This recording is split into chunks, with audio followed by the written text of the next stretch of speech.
Mondays through Fridays, 3:30 to 4:30 p.m. in the newsroom. You can't afford to miss it.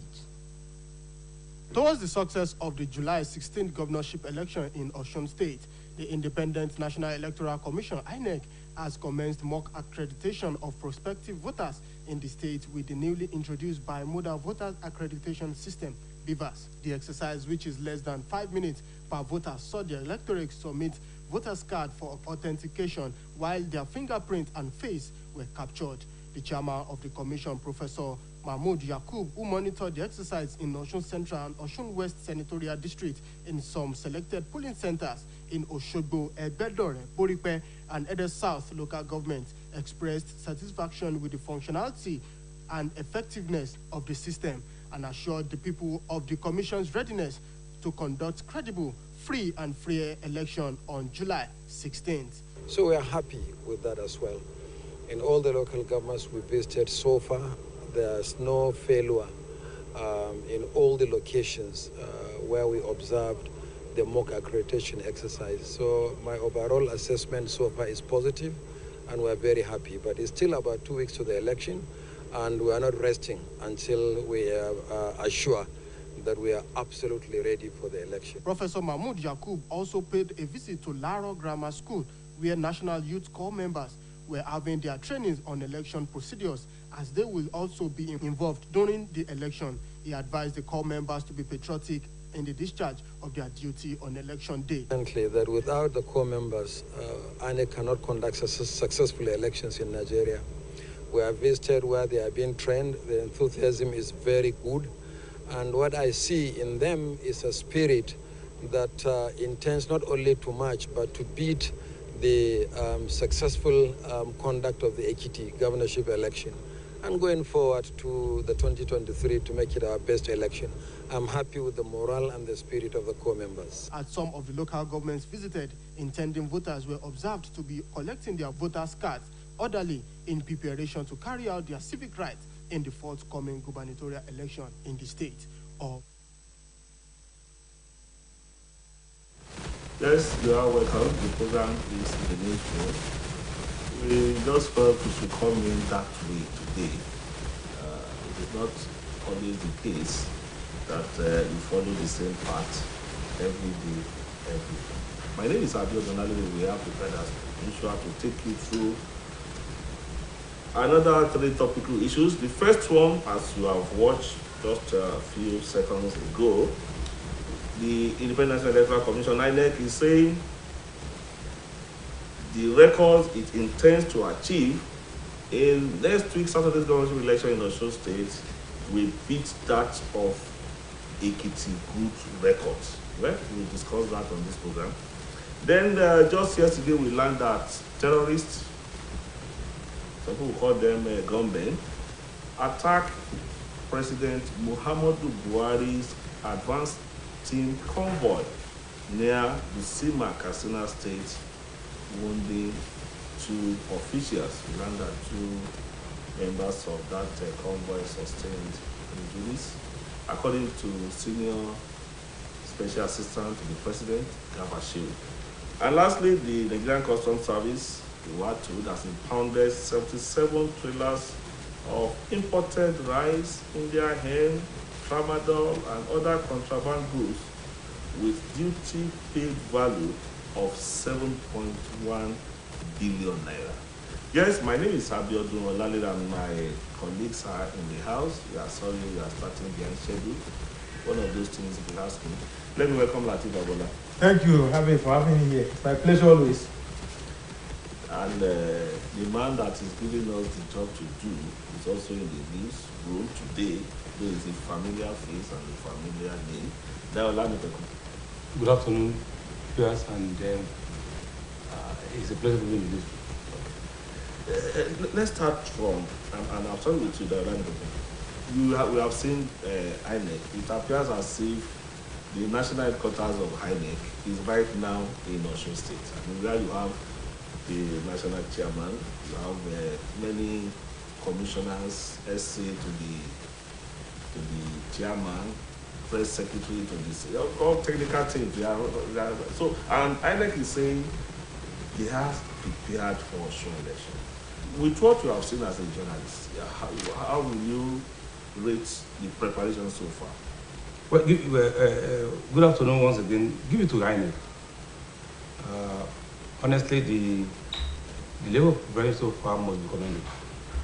I think they started with the kind of an interface with the media executives held on last Friday, July 1st, and followed by that of the reporters. Like I said, they need to be commended. And when you look at the two interfaces with the media executives and that of the reporters, one is convinced that they are fully prepared. What about what you have seen on the ground? Let's look at what you have No, seen. the chairman confirmed that those who are yet to have their voters card, that they will visit their various polling booths. And you see the chairman too, the national chairman, is like I said, the entire INEC office seems to have relocated to Osun from Abuja. He moved around. There is this mock how do I describe it now? Accreditation, which he moved around. He was in Irabidi, it was in Ejigo, and some other places. It shows that that means he's trying to assess the level of preparation. And when you look at the relocation of the media executives, even during the interface, you know, it cut across the interface cut across all media organizations in the state, and even National Regulatory Agency.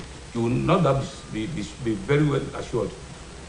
Well, we are also aware that there was this kind of stakeholders meeting with the security. Yes. I don't want us to emphasize this media pally. I want us to look at what is obtainable on the field. Native Agola, you are also a reporter apart from being an editor.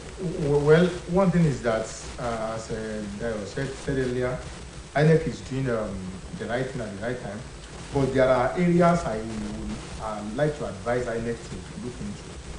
Is the issue that affects monitoring of its personnel, both the personal and the ad hoc ones. You see, on election, it is good.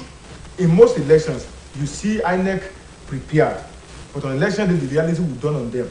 That's the area where they need to do something. For example, if you have an issue where you even don't envisage that there will be issue, so how do you attend to that issue? Like which? The issue of beavers, for instance, there may be technical problem along the line. Okay, in Ekiti, were you aware of any technical problem? Well, we have a pocket of technical problem when the election started, but it was addressed. But don't forget that Ekiti has 16 local government, while Osun has 30 local government area office. The number of personnel in Osun will also be greater than those. That's why I'm talking about the monitoring. Okay. Well, because we have a local government like Ifedayo or Ife South. Yes, they are local government that are very far from state capital. But we'll still get there in less than 2 hours. And that's why I said the INEC should be proactive enough to try to envisage. Yes, even if it was not going to happen, they should at least envisage that if it happens, how do we address this? I'm sure they also have their plan B. I want us to examine what is on the ground before we talk about advising. No, there's no doubt about it that this essential materials, PVC collection and what have you, are we satisfied with the way it is going so far? It's still ongoing, no doubt about it. That I am aware the INEC chairman said there are quite an huge number of PVC not collected as at 3-4 days ago. He said it. He says there are some that have not been collected. So this time around, it might be difficult putting that such a blame at the doorstep of INEC. Well, if there are some yet uncollected. I may defy a bit. Okay. INEC issued a particular release some weeks ago that those PVC that were ready by then were those of electorate who had registered with INEC late last year. But those who registered late this year were not among those that were ready. And I've never seen any other release after that one that have said that those who registered early this year, or those who have done something to correct The Festus Okoye, the national chairman voter education and publicity, said some cars will arrive Osogbo today, Wednesday. That's why I said that was what he said. So those that are in that category should maybe their cars will arrive today. But after anything other than that, I believe INEC is okay. It's doing well. Yes. So far, so good. Yes. Okay, then let's hear what I have to say. Well, there's like Nelly said. There is no doubt the fact that there are some voters' cards that are not collected, according to the chairman when he granted an interview while he was moving around. And like I said, give it to them. The level of preparation so far, very good. And so when we look at the level of preparedness, let us also take it along the Ekiti experience, because I mean that is the last production. That is one of the issues I need to mention. Is the decision of INEC not to keep sensitive materials with the CBN. You like it? Very good, because of partitionship. No, that the sensitive materials will arrive at Akure Airport and will be transported to Osun directly. Give it to them, and so in essence, they are already assuring us that they are ready and they will do their best in conducting free election. Yes, we are talking about INEC, and we know that when it comes to election, it's not INEC alone. It's not about INEC alone. Lateef Agbola, our politicians, we know them. They always attempt to circumvent every process in their favor. Do you think what we have on ground now, with particular reference to our last election in Ekiti, they will be able to manipulate things?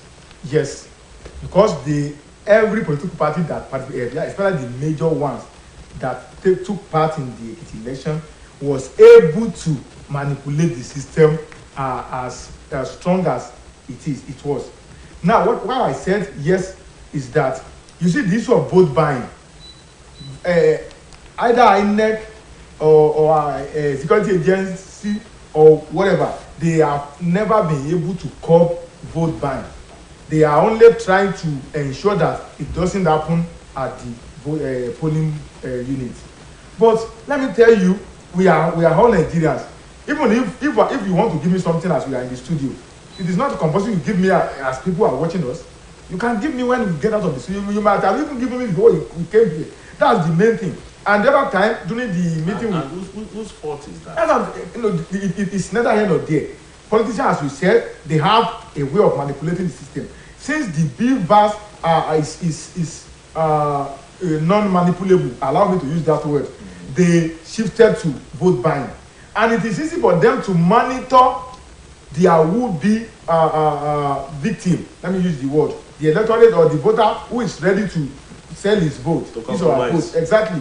It is easy for them to monitor them through this cubicle.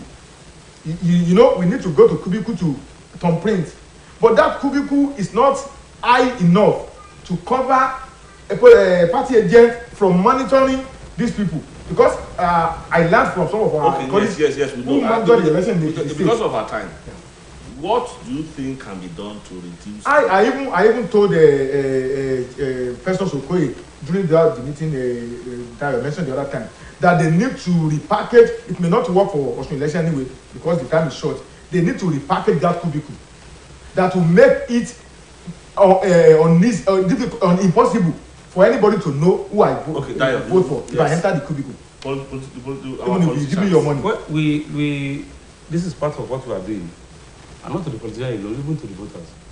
We must appeal to their sense of nationality. They won't listen to you. Let's talk about your appeal. We will continue to. There are some with good conscience. I will tell you, go away with your money. I know who to vote for. And there are some who will collect and vote their conscience. No, I'm talking of political class now. I'm not talking about the voters. The political class now. They have agents. And you know, as a governorship candidate, it may be very you will not want to lose your word now. So you know now. No. Journalists the following day. Aside and they will not want that to happen. Aside the monetary aspect of it, it will be very difficult with the preparation of INEC. It will be very difficult to manipulate the elected this time around. No, I'm not talking about manipulation. INEC appears to be improving daily. But what we noticed in the last government election in Ekiti was vote buying. The issue of vote buying cannot be eliminated. Don't let us reduce ourselves. It can't be eliminated. It can be reduced, but that is appeal to the conscience of whoever want to give. But they will not. But that anybody will talk of total elimination, forget it. Not this present one. Not even not this present Nigeria. What about the sellers? I have said it, moderator, that appeal to the conscience of the sellers. Some will collect and vote his conscience. Someone who want to collect. No, this time you after voting that you collect this time. You don't. They don't do prepaid this time around. It's not prepaid. How do you know who my vote for? That's why I said they are. How do you know? They have. INEC has moved many of the cubicle away from where you think, according to Professor Okoye, like INEC will move it away from where they are already. First, the INEC voters already assured us that he asked the question. The man appreciated them and said they had noted it, and that's why they are removed from the palace, removed from the church, removed from the mosque. So it's one of those things they have assured that they will do, and we just feel that the INEC will live by their words. Okay. Well, before we leave the issue of Osun election, I believe you will move to another topic. If INEC is now boasting that they have moved almost all the headquarters of the electoral body to Osun, what happens in 2023 when there will be general election? When every other state will have election at the same time? No, maybe we discuss that. When we get there, you know, Osun, this governorship election in Osun State is the last of the off-season election. It's coming. It is isolated election. Yes. When we have general election, what happens? Let me try and explain, even though I'm not INEC staff. So and you know these beavers and whatever, and all those the electoral act signed in February by Mr. President. So they are trying to experiment. So that's why everybody is looking at how it will work. It will go. He even said they have more than enough, even to cover the entire country, and they said they have backups. No, I'm not talking about beavers. I'm talking about the entire personnel, how to conduct election for the whole country. When we have answered don't let us belabor that. Our focus now is Osun governorship election coming up next week, Saturday. Then there is a particular area we have not touched. If we would move from Osun election, the security aspect. We are having pockets of. You had the opportunity to speak, so nobody's stopping from speaking. Not that we have not talked. You are the one who did not. I said we have. I'm not saying you have. I said we have the aspect of security. So something must be done about that too. Because this is this. If everybody trusts beavers, that beavers will not disappoint us. What if these hoodlums come to polling units and disrupt election? It's already addressed. That will have the beavers. You see, for the moderator, for the security of the presiding officer and ad hoc staff, they have been warned. Allow hoodlums want to misbehave, let them misbehave because of their life. The beavers already captured those who have voted and then totally transmitted. So even if you are under duress to write results, maybe you understand what I'm talking about. If they come to destroy, because what they do is this: if as a let us know I'm a politician, you are a politician too, and I know you are wasting that. It's assumption. You have delayed us for more than 3-4 minutes. No problem. So see, you don't want me to. For now. I pray we don't have such a yes, for now you can call the attention of INEC. Even if it's yes, but don't let us envisage. Let us be positive in our thinking. Not that I'm not positive. I'm talking about what is presently on ground. We are not. Some people are preparing for this election as a preparing for a war. Yes. That's what I'm talking about. Yes. You had the opportunity to speak on this during the scheduled time. So we can't conclude everything on this show today. Okay. Of course, next week, almost every day, we have to take a look at the electoral process, and we try to give suggestions where they are necessary. So let's leave it for that for now. I'll move to Katsina State, and I'm starting with you, Latif, where an attempt was made to disrupt, I mean, to kill, to instill fear, even in the mind of our president, that don't come to Katsina by terrorists. We learned 2 officials were wounded. Well, there are 2. I will look into this in 2 ways. The first thing is that the audacity of these so-called bandits. Terrorists. Yes. If you are that audacious enough to try to attack the president of a country like Nigeria. The convoy. Yes. And they attack, you know, they may even not know that Mr. President was not in the convoy. They may not have that information that they heard he was coming and they thought it was his convoy. That's why they attempted to attack it. What I'm saying is that audacity is one thing. Another thing is that you see some Nigerians will say, yes, that's good. Because it has been happening to common Nigeria. This time around it has happened to the president. And I'm not a party to that anyway. Now, let's look at how our government, not federal government alone this time around, how our government has been treating these so-called bandits. You see, in this newsroom, I've said it times without number. What differentiates them from terrorists? When you call some terrorists, they call some bandits. They are not terrorists. Now, that's one. 2 is, you see this gumi of a man. I've visited these people so many times. Majority of residents of northwestern states of Zamfara, Sokoto, Kaduna, and what have you, know that these people have different camps at notable locations. They know their leaders. Some of the leaders have been living with them in the past. So the question is that what are the security agencies doing?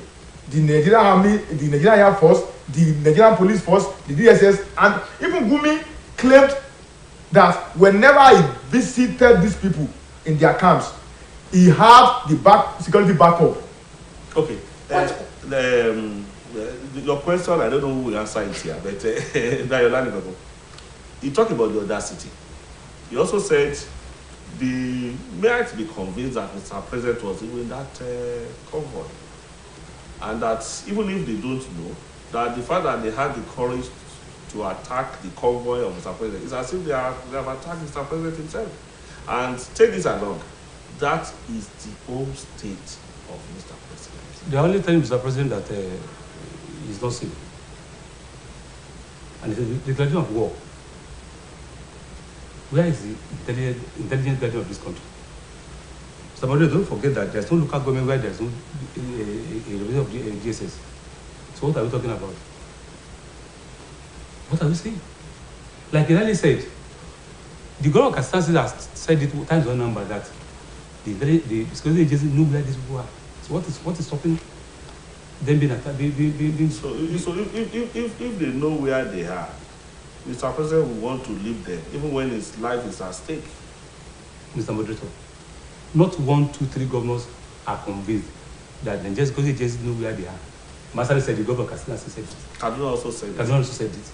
So what are we talking about? And like you said, somebody meets them at Intaba whenever he wants to meet them, and he said he has the backup or the assurance of security agency. So what are we saying? We are just being economical with the truth. That are they ghosts? So are you saying that the federal government is treating them with kid gloves? Exactly. That's what it means. Even the governor of Katsina State, governor of Borno State, who they expressed their regret of giving them soft landing. Of this integration. What are you integrating? Somebody who already made a particular family a widow or a widower, and you are integrating what? We have done that, encouraging terrorism. Integrating what? People are supposed to be dealt with. You see what happened overnight in Kuje Correctional Center, and the Minister of Defense came around to tell the world that Boko Haram suspected have escaped. What are we saying? Okay, according to the senior special assistant to the president, Gabashiru, so officially the presidency had issued a statement on this, so it's not just hearsay. He said they laid ambush for the convoy, but that they were repelled by the military, police, and DSS personnel. But we were not told We were only informed that 2 officials in the convoy were wounded, but we were not informed if any of the terrorists was killed or arrested or whatever. That's it.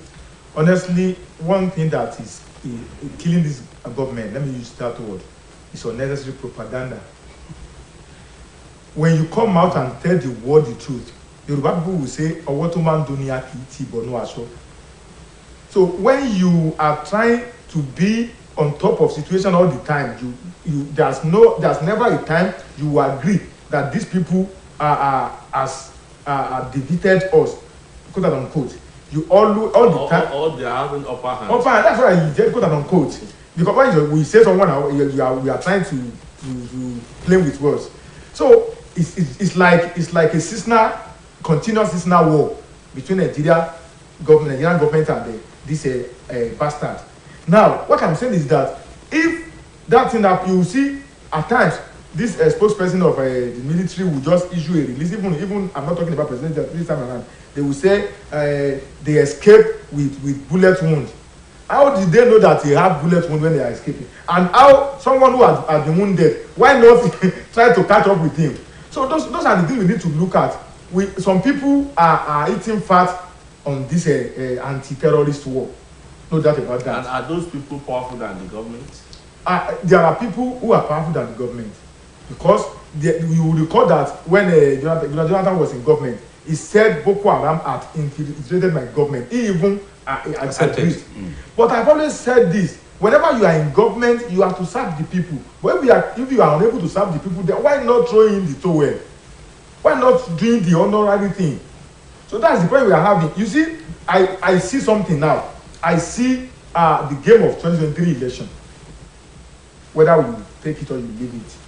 You see, both the main gladiators in the Nigerian political space, they understand what we don't understand when it comes to this terrorism issue. They know those who we don't know, who are the underground supporters of this set of people. Even at times, you will see 2 press releases, one from a state government, another from private government, that will contradict one another on this particular issue. That means they are not on the same page because they don't treat it the same way. So you hear different stories about how some people came to Nigeria to become this, to become that. The issue is that they have come to Nigeria, if that is the story. I don't believe the story. I know majority of these terrorists are homemade. They may have their friends from neighboring countries, no doubt. They are homemade. They are political thugs who turn to something else. Okay. Look at the story of Ghana in Benue State. So the issue is that when there is willpower for the federal government to deal with these people, they will deal with them. But I don't think there's political will this time around. Dayo. Okay. Mr. President, last year or some 2 years ago, as he was about to visit Katsina, some secondary school boys and girls, or boys or girls, were kidnapped. I can't remember the name of the school now. No, let's leave that. At least you are aware of that. And somebody will be leaving that office next year. I'm looking at his safety after officially, when his time will have officially ended. If because from the look of it, I pass as if he's also a target. What do you think could have been responsible for that? I'm not sure it's the target. Everybody seems to be the target. Where do you think it's safe Nigeria now? We thought Southwest is better, but some weeks ago, our attack. Our massacre. What are we saying? So where is safe? It may not be the target, but maybe it's that's why I said, where is the intelligence gathering? Okay, like you said, they just wanted to prove a point.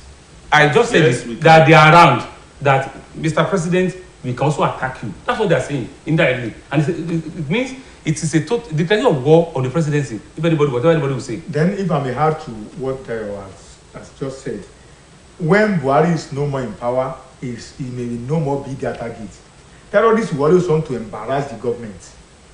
And that's exactly what they are doing. They are the enemies of the state. Anywhere you have a terrorist, they don't have issue with individual unless they have personal grounds to deal with. But they want to bring government down on its name. By all means. So that's what they do. So anybody who takes over from Buhari will have inflicting fear into virtually everybody. Exactly. So that's so anybody who takes over from Buhari also be the enemy. Exactly. Don't forget Buhari inherited Chibok thing. But when are we going to put an end to this? Is the issue now? Why are we going to stop? If Buhari, I'm telling you what he's saying. If Buhari inherited it 7 years now, he has not found solution. If you are president of the year for 7 years, would you have found solution to this issue? Let me still repeat it. That if a Gumi, who is neither a governor yes, or a president, yes, a cleric can come out, can meet, even with recorded, can meet and tell the world that I have just met these people. What are you talking about? I have just met these people, and there's no doubt about it. We are giving the photograph, the picture, the video of the meeting, the interaction, and we are saying the government doesn't know where they are. Let's do this to ourselves.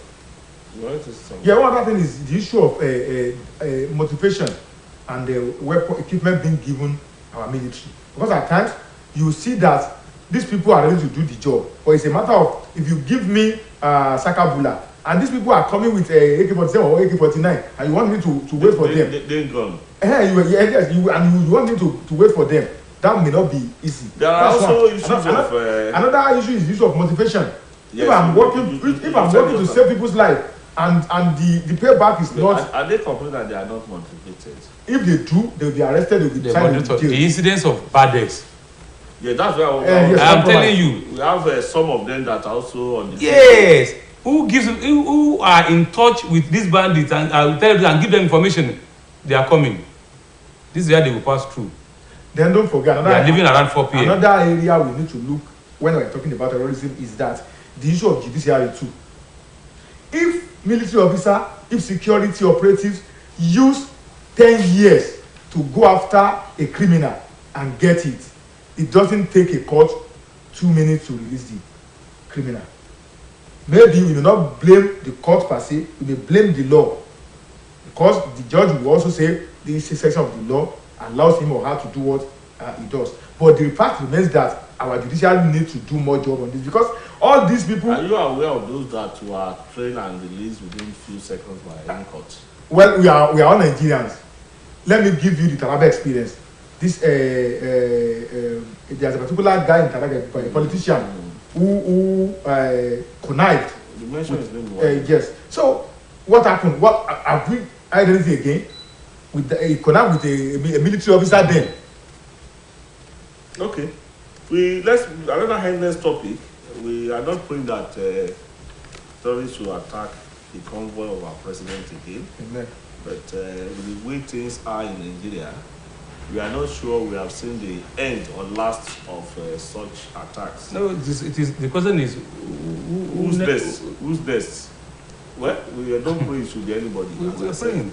My friend that is watching us outside will talk about prayer, that Nigerians will love praying. But of course, we won't be cursing now. Let's move to this third topic now. Nigerian Customs Service impounded 77 trailers of imported rice, India hemp, tramadol, and other contraband goods. These seized items, it appears it has become a kind of sing-song on the part of customs. Are you thrilled with this announcement? Honestly, I'm not. Aside the drugs aspect of it, the issue of edibles, especially the rice. Okay. Mr. Moderator, where is rice in this country? Even when they were talking of homegrown rice, that they want to make us believe that there are homegrown rice, more expensive than the foreign ones. So what are we talking about? Why some people, the government circle will applaud them, customs is doing well because we are having more IGR. A commoner will say, what are they doing? They are denying us of the edibles. especially rice. That we talk of homegrown. Some people will tell you the homegrown rice is even more expensive than the foreign ones. But Latif, does anyone need to import Indian hemp into Nigeria? I'm confused somehow. Do we need imported Indian hemp? Well, I think there should be. That's why. So must take a critical look at some of these releases. This is our questionable. Well, yes, there are two things. It depends on, because you see this Indian we're talking about as category, as grades. Maybe the one being imported to Nigeria before they were intercepted are different from the one we have here. So they have varieties of years because imported goods are so expensive. I'm not sure, but that's one. Another thing is that even this interception. Is that foreign? No, what I'm talking about it's been grown. Try. Yeah, they have different species. You see, I work in Ondo State rather as a correspondent, and I know that in Igbese, between Akure and Owo. That town is just some 15 minutes or thereabouts to Akure. If you just move to that town, you will see. And that's why the governor is even capacity. We're fully grown. So why should anybody import? I insist. Are we sure of this? There are different species. I insist. Okay. So maybe you are familiar with that. You are familiar with that. Journalist. So that's one. Another thing is that even whenever you see these custom officers coming out saying this, two things. It's either a new sheriff is in town. Maybe somebody somewhere has been transferred to a particular place and they want to let people know they want to impress him. I'm here, sending a signal. I'm the one in That's charge one. now. Or there is a misunderstanding between the custom officers and these smugglers. In fact, you'll be surprised that majority of the wives and quote and unquote women friends of these custom officers selling rice and what have you, imported one. So you are the one that is saying that. Anyway, you have a minute. You are in the newsroom. We also told that about 103 suspects were arrested in connection with some of these seized items. 103. Mr. Moderator, how many of them have been prosecuted and sentenced? Like Latif said, it's like somebody wants to impress the controller some people. Well, I don't know. I've listened. I've read judgments in law courts, and I'm sorry, I have not. That a particular smuggler has been sentenced, and you're talking about 100. When those one will be released through the back door, we may not know. Honestly, aside the AFCC that we hear of economic and financial crime, I'm not sure I have read of late where smugglers are said to have been taken to court and sentenced. Maybe their law does not encourage them to do that. They just seize the items. Seize the item, hand them over to the police to prosecute. How many of them have been prosecuted, Mr. Moderator? How many? Now, we were told that 45,928 bags of foreign parboiled rice, or 50 kilograms each, were seized. 45,928 bags of rice. You are talking of, you have expressed disappointment. 29,000. 45,000. 45,000. 928 bags. It's a drop in the ocean. That could also, I mean, everybody is talking about the farmers in the north. That's where many people. Mr. Moderator, we have been shown rice pyramid in this country. Thanks to that number. And that's part of the propaganda we are talking about. As the price of rice come down, brother. But if these have been allowed, this should be allowed to go to the market. Is that what you are saying? Where is the homegrown rice, my brother? Where is the homegrown rice that we are talking about? He just spoke of propaganda. That's the bitter truth. We only make these smugglers to be rich and rich. And that is the truth. We are only making them rich. And even where they are available, they are even more expensive than expected. Than supposed to be. When we are honestly, when they are talking about homegrown, I was thinking an homegrown rice would be like 7,000 per bag or 10,000 per bag, but they are still 27, 29. So, are you saying if this quantity had been allowed to go into the market, perhaps it will have some impact on the price of? Not really impact. Like I'm saying, it's like a drop in the ocean. For 5,000 bags for this population of 30 states and FCT is maybe don't talk of. Can you imagine the number of bag of rice that Nigerians will eat in a day? I'm not sure there's any family that will miss rice on their table for 2 days. I'm not sure there's any family. So for 5,000 bags, it is nothing.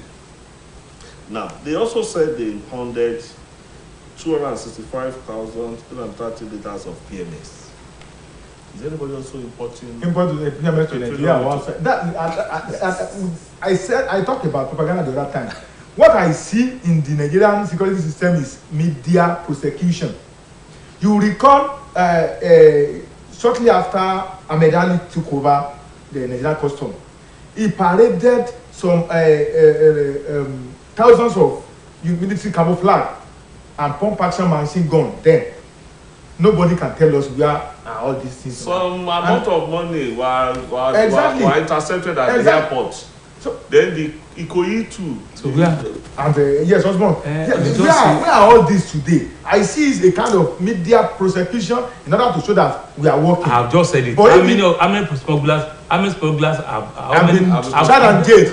And if you are telling us that you are working, but we cannot see the impact of your working on the general populace, then that means you are only deceiving yourself. You are not deceiving us. If it is media trial, then you also share a blame. You are also journalists. Well, we are to blame in the area of investigative journalism reportage. You refuse to investigate because we need to move further. They invite us to do press conference. Yeah, it's not just about displaying all this. But we don't do the follow up. Honestly, we also share the blame. Journalists, we need to go out and trace all those things to know exactly where they end up. Were they auctioned? Were they? You journalists, you are more interested in reporting politics, running after the political gladiators. No, okay. If let me tell you. You get good stories from there. Let me tell you, there's no journalist who doesn't have a family. I will respond to what Latif just said. The investigative journalism has gone down the drain, no doubt about it, and that started since the time the delegates of this world was if you see the footstep of the delegate they done, as we say, you see that was the days of investigative journalism. These days, I'm talking of media. I'm not talking of entire media. I'm talking of broadcast media. Delegiwa was killed over 30 years ago. So are you saying since then? We have been very extremely careful. That's the bitter truth. Check the records. Moderator. Maybe because he's older, he's saying we have to be extremely careful. You come. Well, he is very correct. Mm-hmm. Then I want to add another thing. Another thing is that majority of media people, majority of us journalists, we are employees, not employers. Even if you want to do investigative journalism and it is against the ownership question. Yes. So your effort will end up in futility. That's one thing. One other thing is that we are talking about politics. Nigerians are politically crazy. Crazy in the sense that every Nigerian media consumer want to hear politics, including fake news. Exactly, and it's a matter of I sell, you buy. If I want to sell what you don't want to buy, it's unfair in a tabloid. I mean, print.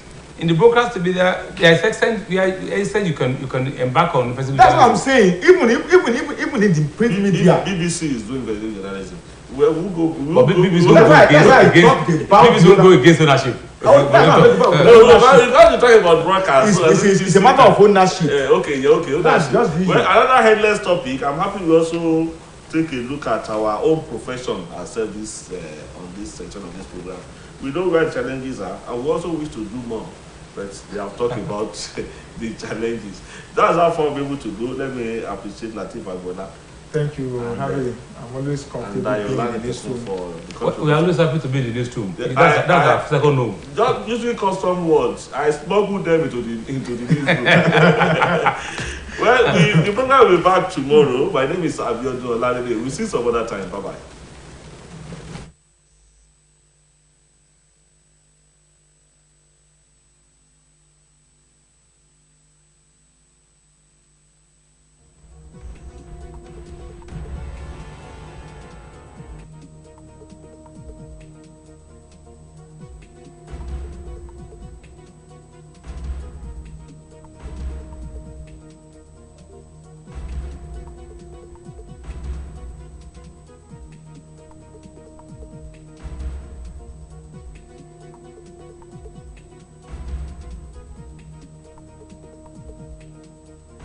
Mondays to Fridays, 3:30 to 4:30 p.m. in the newsroom. You can't